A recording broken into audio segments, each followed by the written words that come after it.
आइए मुलाकात करते हैं कोटक महिंद्रा म्यूचुअल फंड के CEO equity Harsha Upadhyay sir से। हर्षा सर, गुड मॉर्निंग, बहुत बहुत स्वागत है आपका सर। धन्यवाद हमें समय देने के लिए। सबसे पहले बाजार के मूल माहौल पर ही राय लेना चाहता हूँ। क्या लग रहा है सर, न बाजार जोर से घटता है न जोर से बढ़ता है। लोग थोड़े से परेशान भी हो रहे हैं कि एक तरफ कहीं बड़ा मूव आए तो समझ में आए। क्या वजह है कि बड़ा टाइम पास टाइप वाला माहौल है? Good morning Anil ji. Morning sir. आप सही बोल रहे हैं। मार्केट बिल्कुल ही एक एक नैरो रेंज में ट्रेड होते हुए दिखाई दे रहा है और इसका वजह तो अर्निंग्स ट्रेजेक्टरी के ऊपर ही ज्यादातर हम बोल सकते हैं, क्योंकि अगर आप अर्निंग्स को देखेंगे, पिछले साल जो फाइनेंशियल ईयर 25 में कुछ खास अर्निंग्स ग्रोथ नहीं था मार्केट में, और इस क्वार्टर का जो नतीजे आए हैं उसमें भी ऐसा कुछ बहुत सिग्निफिकेंटली डिफरेंट नतीजे तो नहीं निकल के आए हैं। तो ओवरऑल जो अर्निंग्स ट्रेजेक्टरी जब तक ये mid to high single digit वाला जो चलता रहेगा, तो उसमें बहुत ज्यादा अपमूव आने का उम्मीद नहीं रख सकते हैं, क्योंकि वैल्यूएशंस तो बहुत सस्ते नहीं है, वो तो हम सब जानते ही हैं। तो उस हिसाब से जब तक ये विजिबिलिटी थोड़ा नहीं बढ़ेगा, तब तक शायद ये रेंज बाउंड का जो माहौल है वो शायद कंटिन्यू होता रहेगा। लेकिन ये भी मैं बोलना चाहूंगा कि जैसे जैसे हमने हिस्टोरिकल ट्रेंड्स को एनालाइज किए हैं, तो वो तो क्लियरली दिखाई देता है, जब इंटरेस्ट रेट्स का कट्स आते हैं, जैसे कि 100 बेसिस पॉइंट, 150 बेसिस पॉइंट जैसे बड़े इंटरेस्ट रेट कट्स जब भी होते हैं, उसके 2-3 क्वार्टर्स के बाद एक तरफ से एक अपटिक आता है इकोनॉमी में, क्रेडिट ग्रोथ इंप्रूव होता है, प्रॉफिटेबिलिटी उसके साथ साथ इंप्रूव भी होता है। तो हमें लगता है कि इस बार ये सब फेस्टिव सीजन से भी कोइंसाइड हो रहा है, और रूरल इकोनॉमी इस बार थोड़ा ज्यादा बेहतर करेगा, ये उम्मीद भी है। तो हमें लगता है कि जैसे जैसे आप towards the end of the year जाएंगे, तो शायद एक अर्निंग्स विजिबिलिटी बढ़ता जाएगा, तो वहां पे शायद मार्केट का मूव हम एक्सपेक्ट कर सकते हैं। लेकिन यहाँ से लेके शायद 1 या 2 क्वार्टर्स थोड़ा और रेंज बाउंड ही शायद रहेगा। इफेक्ट तो ये बाजार पर म्यू कंपनियों के ठंडे नतीजे बाजार पर थोड़ा सा असर डालते हुए दिख रहे हैं। आपके अपने घरेलू इन्वेस्टर्स पूरा भरोसा बनाए हुए हैं आप पर, आपकी इंडस्ट्री पर। रिकॉर्ड नंबर्स आ रहे हैं एसआईपी के, मंथली इन्फ्लो हाईएस्ट रहे हैं इस जुलाई महीने के। कैसे देखते हैं आप इन नंबर्स को, और इसको देखते हुए क्या ये माना जाए कि बाजार की गिरावट काफ़ी सीमित है? देखिए, जरूर जो जो एसआईपी का जो हैबिट बन चुका है लोगों का, वो अच्छा हैबिट भी है और वो कंटिन्यू करते रहेगा। और जिसने कोविड जैसा एक एक बड़ा सा ड्रॉडाउन भी देख चुका है, तो उनके लिए शायद ये जो रेंज बाउंड मार्केट है वो इतना कुछ हार्ड बर्न नहीं देता है। तो उस हिसाब से हमें नहीं लगता है कि उस ट्रेंड में कुछ ज्यादा कुछ चेंजेस होने की संभावना है। और दूसरी चीज ये है कि अगर आप ऑल्टरनेटिव इन्वेस्टमेंट्स की बात भी करें, तो कुछ ज्यादा एवेन्यूज नहीं है जहाँ पे आप इतने बेहतर टैक्स एफिशिएंसी पाए और या इतने बेहतर लॉन्ग टर्म रिटर्न्स पाए। तो इसीलिए वो धीरे धीरे जो एक ट्रेंड बनते जा रहा है फाइनेंशियल सेविंग्स की, जो अ, अ, अ, जो मूवमेंट है वो इक्विटीज की ओर बढ़ते जा रहा है, वो कंटिन्यू होते जाएगा हमारे हिसाब से। और पिछले महीने में अगर आप देखेंगे, तो एक सिग्निफिकेंट चेंज ये भी हुआ है। जैसे कि अगर आप 2024 का एवरेज मंथली एनएफओ का कलेक्शंस देखेंगे, तो करीब करीब 10,000 करोड़ का, पूरे साल में करीब 1,17,000 करोड़ का पूरे इंडस्ट्री का एनएफओ का कलेक्शन था। वो गिरकर 300-500 करोड़ हो चुका था फर्स्ट हाफ जो 2025 में। लेकिन जुलाई महीने में फिर से हमने देखा है कि एनएफओस में काफी इंटरेस्ट आया है इन्वेस्टर्स के जरिए, और वो कंटिन्यू होते हुए नजर आ रहा है। तो इसका मतलब है कि जो जो साइडलाइंस पे थे कुछ इन्वेस्टर्स, एनएफओस को नहीं देख रहे थे कुछ समय के लिए, वो भी शायद वापस आ रहे हैं। एक अच्छा सा माहौल बनते हुए नजर आ रहा है। ओके, बिल्कुल ठीक बात है। घरेलू इन्वेस्टर्स का भरोसा पूरा बरकरार है बाजारों पर, फंड्स पर और इकोनॉमी पर। अब आइए, भरोसा एक जिस पे आप और हम बिल्कुल नहीं कर सकते, वो है ट्रम्प साहब। रोज कुछ न कुछ स्टेटमेंट देते हैं। सर, ये संकट कब खत्म होगा और कैसे? अनिल जी, ये तो प्रेडिक्ट करना बहुत ही मुश्किल है।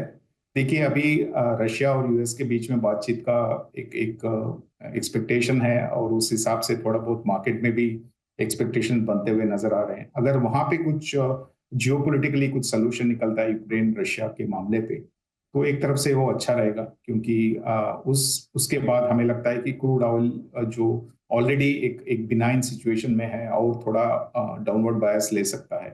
तो इंडियन इकोनॉमी के लिए भी अच्छा है। काफी सारे मैन्युफैक्चरिंग कंपनीज के या तो रॉ मटेरियल में लिंकेजेस हैं क्रूड ऑयल का, या फ्यूल कॉस्ट कम हो सकते हैं। तो ओवरऑल एक तरफ से बेहतर नतीजा रहेगा वो। और हो सकता है कि उसके बाद शायद जो ये बोल रहे हैं कि 25% जो एडिशनल टैक्स की बात कर रहे हैं इंडिया के चलते हुए रशिया का क्रूड खरीदने के मामले में, वो भी शायद नहीं होगा। तो ये सब अगर होता है तो एक तरफ से सेंटिमेंटली पॉजिटिव रहेगा मार्केट के लिए, और बिना अर्निंग्स के भी एक शॉर्ट टर्म में एक तरफ से एक थोड़ा बहुत अपवर्ड मूवमेंट आ सकता है। ओके, ठीक बात है। तो देखते हैं इस हफ्ते के अंत में जो मीटिंग होने वाली है, क्या कुछ उससे निकल कर आता है। आपने कहा नतीजे थोड़े इस रिजल्ट सीजन में ठंडे रहे, लेकिन ज़्यादातर कंपनियां इस बात को लेकर भरोसेमंद है कि दूसरी 6 महीने जो अक्टूबर से लेकर मार्च तक के का समय होगा, उसमें थोड़ा बेहतर प्रदर्शन करेगा, मॉनसून का इफेक्ट आएगा, टैक्स कट का इफेक्ट आएगा। क्या आप भी सोचते हैं ऐसा कि अगर किसी का व्यू साल भर प्लस का है, तो फिर इस तिमाही के नतीजे या अगली तिमाही के नतीजे ना भी देखें और ज़्यादा चिंता ना करें, क्या ये ठीक रहेगा? बिल्कुल अनिल जी, एक दो क्वार्टर का जो नतीजे हैं वो मोर और लेस प्राइसेस में प्राइस्ड इन हो चुके हैं, और वहां पे कुछ ज्यादा पॉजिटिव सरप्राइजेस नहीं आएंगे। लेकिन जरूर है कि अगर आप सीक्वेंशियल इंप्रूवमेंट की बात करें तो वो सेकेंड हाफ में बेटर रहना चाहिए, और अगला जो फाइनेंशियल ईयर है वहां पे और थोड़ा बेहतर होना चाहिए। तो ओवरऑल लगता है कि यहाँ पे बहुत ज्यादा नेगेटिव्स नहीं है अर्निंग्स को लेके मार्केट में। ये जरूर है कि पॉजिटिव ट्रिगर्स भी नहीं है, लेकिन हमें लगता है कि सेकंड हाफ में, जैसे आपने भी बताया, कंजम्पशन का एक तरफ से इंप्रूवमेंट का एक्सपेक्टेशंस है, और जो कैपिटल एक्सपेंडिचर एक तरफ से थोड़ा बहुत रुकावट आया था गवर्नमेंट कैपेक्स में, वो भी संभल गया है। और अगर जियोपॉलिटिकली एक सोल्यूशन निकलता है और क्रूड ऑयल भी नीचे जाता है, तो ये सब पॉजिटिव ही हैं, और इससे थोड़ा बहुत अर्निंग्स में अपवर्ड रिविजन का एक एक पॉसिबिलिटी भी है। तो यहाँ पे बहुत ज्यादा मंदी नहीं करना चाहिए, लेकिन जरूर ये भी याद रखना चाहिए कि वैल्यूएशंस एवरेज लेवल से महंगे हैं। तो इस हिसाब से जब तक एक एक क्लियर कट अर्निंग्स ट्रेजेक्टरी नहीं दिखेगा, अपवर्ड अर्निंग्स ट्रेजेक्टरी, शायद थोड़ा बहुत पेशेंस टेस्ट करेगा मार्केट, और रेंज बाउंड। ओके, तो चलिए ये आपके लिए सीधी सीधी तौर पर एक्शन नतीजों के लिहाज से। अब आइए सर, इस बाजार में क्या पसंद है आपको निवेश के लिहाज से, कहाँ पैसा लगाना चाहिए? अनिल जी, देखिए, अभी भी हमें लगता है कि डोमेस्टिक बिजनेसेस काफी रिजिलियंट है, और यहाँ पे जो ग्रोथ रेट है इंडिया में, जो 6 साढ़े 6% का जो जीडीपी ग्रोथ है, उसके हिसाब से काफी सारे डोमेस्टिक बिजनेसेस में ठीक ठाक सा ग्रोथ रहेगा। और वहाँ पे हमें ज्यादातर निवेश करना चाहिए। तो अगर आपका पोर्टफोलियो डोमेस्टिक बिजनेसेस पे टिल्टेड रहेगा, तो एक एक तरफ से सेफ्टी भी है और रेजिलियंस भी है उस सेक्टर्स में। तो हमें लगता है कि उस मामले में सीमेंट सेक्टर एक जरूर एक अच्छा सेक्टर कह सकते हैं, क्योंकि यहाँ पे ग्लोबल लिंकेजेस बहुत ही कम है, और जो भी है वो रॉ मटेरियल के दौर पे होता है, और वहाँ पे भी एक डिक्लाइन देखने को मिल रहा है। तो इसका मतलब है कि रॉ मटेरियल का जो पॉजिटिव इम्पैक्ट है वो भी आना चाहिए। और अगर आप देखेंगे, हर साल एक सीजनल एक एक माहौल बनता है जहाँ पे प्राइसेस मॉनसून के टाइम में कुछ खास इंप्रूव नहीं होते हैं, और यूजुअली गिरते ही हैं सीमेंट प्राइसेस। लेकिन इस बार ऐसा नहीं हुआ है, और वहां पे एक स्टेबिलिटी आई हुई है, और कुछ कुछ रीजन्स में ऊपर भी गया है। और हमें लगता है कि जो बहुत दिनों से हम बात करते आ रहे हैं कि सीमेंट सेक्टर का कंसोलिडेशन और बड़े प्लेयर्स का कैपेसिटी इंक्रीज होना, और वो सब एक तरफ से प्ले आउट हो रहा है। अभी यहाँ पे प्राइसिंग डिसिप्लिन काफी दिखाई दे रहा है, और उसी समय पे ग्लोबल लिंकेजेस भी कम है, और जितने भी हैं ग्लोबल वेरिएबल्स वो भी पॉजिटिव ही हैं। तो ओवरऑल एक अच्छा सा सेक्टर बोल सकते हैं।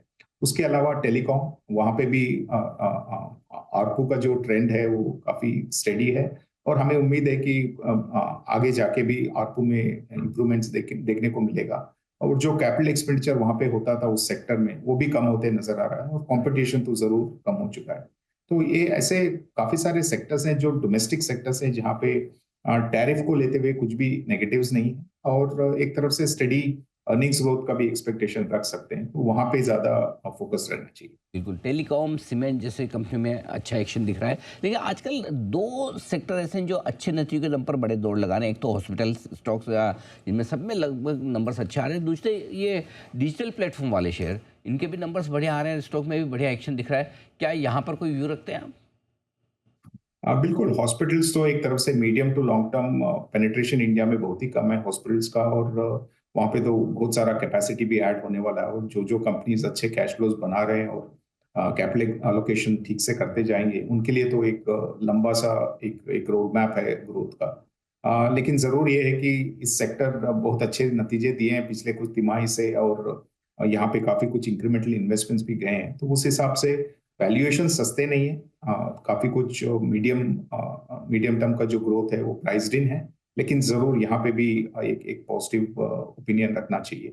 और सिमिलरली जो डिजिटल बिजनेसेस की बात करें, तो हर एक बिजनेस अलग है, लेकिन जरूर वहां पे भी काफी कुछ क्लैरिटी काफी सारे सब सेगमेंट्स में आ रहा है, जैसे उनका कैपिटल एलोकेशन पॉलिसी क्या होने वाला है, कंपटीशन का क्या सिचुएशन है, और एड्रेसेबल मार्केट को कैसे हम देखा जा सकते हैं, क्योंकि 2 साल पहले शायद कुछ और सिचुएशन था और आज के सिचुएशन काफी डिफरेंट है।